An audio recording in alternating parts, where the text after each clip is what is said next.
Hello viewers, welcome back to our dreams kitchen. இன்றைக்கி நம்ம dreams கிச்சனில் என்ன பார்க்க போகிறோன்னா பலாக்காய் சுக்கா ரெசிபி. இந்த ரெசிபி எப்படி செய்கிறதுன்னு பார்க்கலாம் ஃப்ரெண்ட்ஸ். அதுக்கு முன்னாடி இந்த வீடியோவை புதுசாக பார்க்குற ஃப்ரெண்ட்ஸ் எல்லோரும் மறக்காமல் லைக் பண்ணுங்கள், ஷேர் பண்ணுங்கள், சப்ஸ்கிரைப் பண்ணுங்கள், பக்கத்தில் இருக்கிற பெல் ஐக்கானை கிளிக் பண்ணுங்கள். அப்போ தான் நாங்கள் போடுற வீடியோஸ் எல்லாமே உங்களுக்கு நோட்டிஃபிகேஷன் வரும். இப்போ வாங்க ஃப்ரெண்ட்ஸ், வீடியோக்குள்ளே போகலாம். இந்த ரெசிபிக்கு தேவையான இன்க்ரீடியன்ட்ஸ் 2 வெங்காயம், ஒரு தக்காளி, கொஞ்சமாக கருவேப்பிலை, ஒரு பச்சை மிளகாய் எடுத்துக்கோங்க.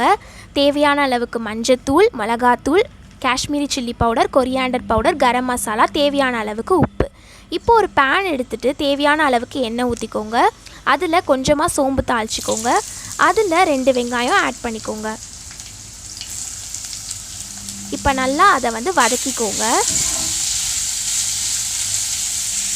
இப்போது அதில் ஒரு பச்சை மிளகாவை சேர்த்துக்கும். இப்போது அதில் கொஞ்சம் கருவேப்பிலை சேர்த்துக்கோங்க. இப்போ நல்லா வதக்கிக்கோங்க.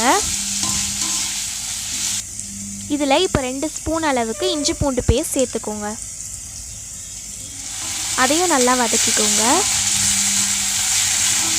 இப்போ நம்ம ஒரு தக்காளியை இதில் ஆட் பண்ணிக்க போகிறோம். அதையும் நல்லா வதக்கிக்கோங்க. இப்போது இதில் ஏற்கனவே நம்ம வேக வச்சு எடுத்துருக்க பலாக்காயை இதில் சேர்த்துக்கோங்க. அதையும் நல்லா வதக்கிக்கோங்க.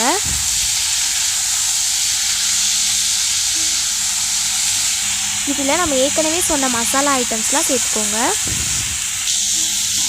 அந்த மசாலாவோட இது பிளெண்ட் ஆகணும். இதில் கொஞ்சமாக தண்ணி தெளிச்சுக்கோங்க. ட்ரை ரோஸ்ட் பண்ணி எடுத்துட்டிங்கன்னா இந்த டேஸ்டியான பலாக்காய் சுக்கா ரெசிபி ரெடி. இந்த ரெசிபி ட்ரை பண்ணி பாருங்கள். இந்த வீடியோ உங்களுக்கு பிடிச்சிருந்ததுன்னா மறக்காமல் லைக் பண்ணுங்கள், ஷேர் பண்ணுங்கள், சப்ஸ்கிரைப் பண்ணுங்கள்.